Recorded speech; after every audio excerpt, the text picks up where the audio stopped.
ससुराल में बहुओं की मेहंदी प्रतियोगिता। कुसुम की 3 बहुएं थीं। बड़ी बहू ज्योति, छोटी बहू आरती और सबसे छोटी बहू कविता। तीनों बहुएं अपने अपने काम में सर्वगुण संपन्न थीं। तीनों को सिलाई, कढ़ाई, बुनाई, मेहंदी लगाना सब काम आता था। ऐसे ही कुसुम जिस सोसाइटी में रहती थी, वहां किसी के घर में शादी थी जहां बहुत सारे रिश्तेदार आए हुए थे। उसी बीच ज्योति बहू को मेहंदी लगाने का न्योता भेजा जाता है। ज्योति मेहंदी लगाने के लिए जाती है और हर कोई ज्योति की तारीफ करता है और कहता है, अरे वाह बेटा, तुम तो बहुत सुंदर मेहंदी लगाती हो। सच में तुम्हारे हाथ में तो जादू है। ऐसी मेहंदी ना मैंने कभी किसी से नहीं लगवाई। मैं जहाँ रहती हूँ ना, वहाँ मैं न जाने कितने सारे मेहंदी लगाने वाले से मेहंदी लगवाई है, लेकिन किसी में वो बात नहीं है जो तुम्हारे डिजाइन में है। हाँ आंटी जी, ये बात तो मुझे हर कोई कहता है कि मेरे हाथ की मेहंदी सबको पसंद आती है, क्योंकि मैं ना सबको यूनिक मेहंदी का डिजाइन लगा कर देती हूँ। और मुझे ना अपने काम से बहुत प्यार है। मैं अपने काम को और बेहतर तरीके से निखारना जानती हूँ। ये बात तो बहुत अच्छी है बेटा। अपने काम से प्यार करना चाहिए और अपने काम को हर दिन और ज्यादा खूबसूरत और निखारने की कोशिश करनी चाहिए। वह इंसान जीवन में कामयाबी होता है। ऐसे ही समय बीतता जाता है। एक दिन कुसुम के घर पे एक औरत जिसका नाम नंदिता होता है, वो मेहंदी लगवाने के लिए उसके घर आती है और कुसुम से कहती है, अरे बहन जी, मुझे ना मेहंदी लगवाना है, तो आप बताओ आपकी तीनों बहुओं में से सबसे सुंदर मेहंदी कौन लगाता है। वैसे मेहंदी तो मेरी तीनों बहुएं अच्छी लगाती हैं, लेकिन अगर मुझे तीनों में से किसी एक को चुनना पड़े तो सबसे अच्छी मेहंदी ना अपनी बड़ी बहू लगाती है। लोग दूर दूर से उसे मेहंदी लगाने के लिए बुलाते हैं। छोटी बहू भी तो मेहंदी लगाना उसी से सीखी है, और आज जो भी कुछ है ज्योति बहू की बदौलत है। फिर तो आप एक काम करो, अपनी ज्योति बहू को बुला दो, उसी से मेहंदी लगवा लूंगी। थोड़ी देर में ज्योति वहां आती है और नंदिता को मेहंदी लगाना शुरू कर देती है। घर में आधे से ज्यादा काम पड़ा हुआ था। ये देखकर अपनी दोनों बहुएं आरती और कविता को आवाज लगाते हुए कुसुम कहती है, अरे आरती बहू, कविता बहू, घर में पूरा काम पड़ा है। ये नहीं कि घर की साफ सफाई कर लूं। अरे ज्योति बहू मेहंदी लगाने में बिजी है, उसे तो हम परेशान नहीं कर सकते। अब भगवान ने उसे इतनी अच्छी कला दी है, तो उसे अपनी कला का प्रदर्शन तो करने दो। लोग दूर दूर से मेहंदी लगवाने के लिए आते हैं उसके पास। सच में मेरी बहू तो लाखों में एक है। हाँ माँ जी, लोग ज्योति दीदी से मेहंदी लगवाने के लिए तो आएंगे ही ना, क्योंकि आप हर जगह ज्योति दीदी का ही गुणगान करती रहती हैं। अरे मेहंदी लगाना तो हमें भी आता है, कभी हमारा नाम भी ले लिया करो, हम भी तो लोगों को मेहंदी लगा देंगे अच्छे से। मुझे जिसका काम अच्छा लगेगा मैं उसी का नाम लूंगी। और वैसे भी ज्योति बहू की मेहंदी सच में बहुत अच्छी होती है, और ज्योति बहू की बराबरी करने में कोई नहीं है आगे। उसके जैसा बनने का भी मत सोचना। गुस्से में आरती और कविता दोनों घर का काम करने लगती हैं। जाते जाते नंदिता ज्योति से कहती है, वैसे ज्योति, सच में तुम बहुत सुंदर मेहंदी लगाती हो। तुम्हारे हाथ में जादू है। तुमने जो भी मेहंदी का डिजाइन लगाया है वे बहुत यूनिक है। मैं तुम्हें बताना चाहती हूँ कि 1 हफ्ते बाद ना मेहंदी कंपटीशन होने वाला है। मैं चाहती हूँ कि तुम भी उसमें पार्टिसिपेट करो। जो भगवान ने तुम्हें इतना अच्छा टैलेंट दिया है ना, उस टैलेंट को निखारो और जगह जगह फैला दो। तुम सच में बहुत ही अच्छी मेहंदी आर्टिस्ट हो। कहाँ पर हो रहा है ये मेहंदी कंपटीशन? मुझे भी इसमें पार्टिसिपेट करना है। ये तो मेरे लिए बहुत अच्छा मौका है कि मैं अपने टैलेंट को और ज्यादा निखार कर दिखा सकती हूँ और प्रूव कर सकती हूँ कि मुझे सच में मेहंदी लगानी बहुत अच्छी आती है, और मैं किसी भी तरीके की मेहंदी लगा सकती हूँ। मेरी सहेली करके विजय भवन में कैंप लगा रही है, वहाँ पर आ जाना और अपना नाम, एड्रेस जो भी है सब लिखवा देना। और 1 हफ्ते बाद मेहंदी कंपटीशन होगा। जीतने वाले को 5 लाख इनाम देगी वो। खुद का मेहंदी पार्लर खोलने के लिए भी जितना खर्चा आएगा वो सब मेरी सहेली देगी मेहंदी कंपटीशन में। अरे ये तो बहुत अच्छी अपॉर्चुनिटी है, मुझे कैसे भी हिस्सा लेना पड़ेगा इसमें। आरती और कविता दोनों सारी बातें सुन रही थीं। ऐसे ही अगले दिन ज्योति अच्छे से रेडी होकर मेरी सहेली कैंप में अपना नाम वगैरह लिखवाने के लिए जा रही थी। तभी आरती और कविता दोनों ज्योति से कहती हैं, अरे दीदी, अपने बारे में ही सोचती हो क्या? वैसे तो बड़ी अच्छी बनने का दिखावा करती हो, और आज जब मेहंदी लगाने की प्रतियोगिता होने वाली है तो अकेले ही अकेले निकली। कम से कम हमें तो पूछ लिया होता, हमें भी तो मेहंदी लगाना आता है, भले ही हमें मेहंदी लगाना आपसे ही सीखा हो। अरे माफ करना आरती, मैंने ध्यान नहीं दिया था। बाकी अगर तुम दोनों भी चाहती हो इस प्रतियोगिता में हिस्सा लेना तो मेरे साथ चलो, हम तीनों एक साथ अपना नाम लिखवा लेंगे।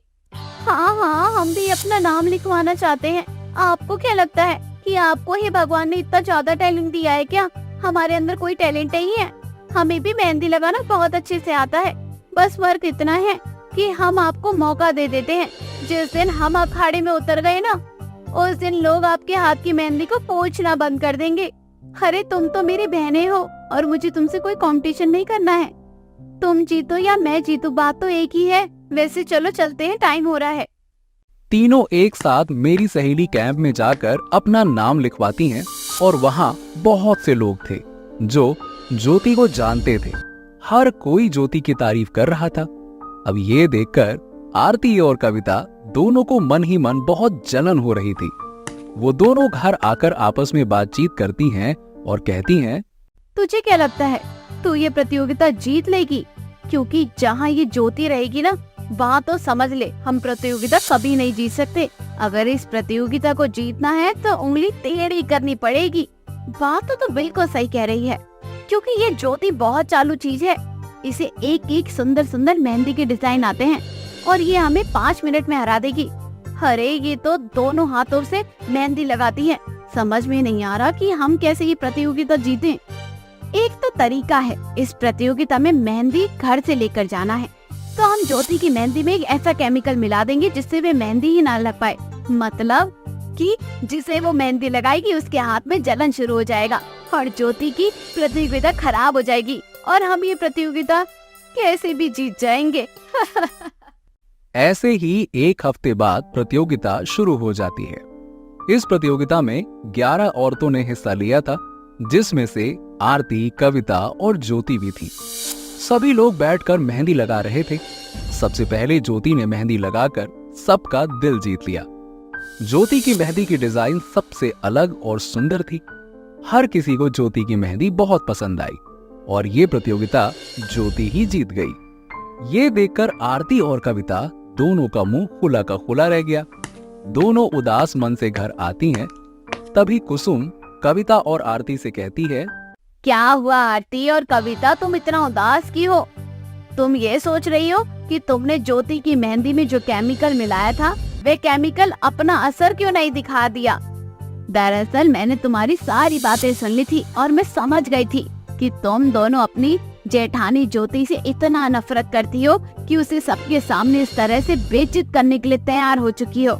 इसलिए मेरी नजर तुम पर बनी हुई थी और जब ने ज्योति की मेहंदी में केमिकल मिलाया वे सब कुछ मैंने देख लिया था और मैंने तुरंत ज्योति की मेहंदी को ऑर्गेनिक मेहंदी में बदल दिया। माँ जी, हमसे बहुत बड़ी भूल हो गई, आप हमें माफ कर दो। हम दोबारा कभी ये काम नहीं करेंगे।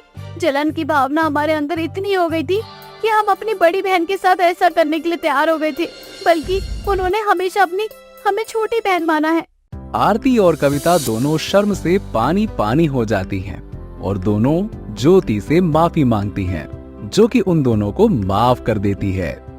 विकास और मोहन तीनों बहुत ही लापरवाह थे। दामिनी उनकी हरकतों से बहुत परेशान थी, इसीलिए वो तीनों की शादी करवा देती है काजल, आरोही और ज्योति नाम की लड़की से। अर्जुन की पत्नी काजल, विकास की पत्नी आरोही और मोहन की पत्नी ज्योति। दामिनी को लगा था कि शादी के बाद दामिनी के बेटे सुधर जाएंगे, लेकिन दामिनी का सोचा बिल्कुल उल्टा हो जाता है। बेटों से लाख गुना ज्यादा उसकी बहुएं लापरवाह थी, कोई भी समय से काम नहीं करती थी। ऐसे ही एक दिन सास आम का अचार बना रही थी तो अपने हाथों से आम को काटती है और अपनी बड़ी बहू काजल को आवाज लगा के बुलाती है, अरे बहू जरा इधर तो आ। अरे काजल कहाँ है तू? मैं कब से तुझे आवाज लगा रही हूँ बहू। काजल अपने कमरे में अपने पति अर्जुन के साथ थी। अर्जुन काजल के बालों में तेल लगा रहा था। सास की आवाज सुनकर काजल बहुत अजीब सा मुंह बनाती है और अपने पति को ताने मारते हुए बोलती है, तुम्हारी माँ को चैन नहीं है क्या? 5 मिनट भी आराम से बैठने नहीं देती। काजल काजल बहू करके चिल्लाना शुरू हो जाता है इनका। अरे माँ को कुछ काम होगा तुमसे, इसीलिए बुला रही हैं। एक काम करो, एक बार सुन के तो आओ कि माँ कह क्या रही हैं। जाओ ना, मुझे कोई शौक नहीं है तुम्हारी माँ की बकवास सुनने का। इतनी ज्यादा परवाह है ना अपनी माँ की, तो एक काम करो, तुम ही चले जाओ। अरे यार मैं नहीं जा रहा। अरे भाई तुमको तो पता है ना कि कोई काम होता है तभी माँ आवाज लगाती है। अगर मैं माँ के पास गया तो माँ कोई ना कोई काम थमा देंगी, और मुझे तो नहीं जाना। भाई तुम्हें बुला रही है, तुम जाओ। ऐसा है, माँ को तो चिल्लाने दो, उन्हें समझ में आ जाएगा कि हमें सुनाई नहीं दिया। इस घर में हम दोनों के अलावा और भी लोग हैं। बेचारी बहुत देर से काजल को आवाज लगा रही थी, लेकिन काजल जानबूझकर अपनी सास को अनसुना कर रही थी।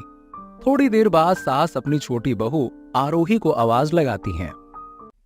अरे आरोही बहू, तू ही आजा मेरे पास। काजल को कब से आवाज लगा रही हूँ, लेकिन इस काजल के कानों में जूं तक नहीं रेंगती। कम से कम तू ही आजा मेरे पास।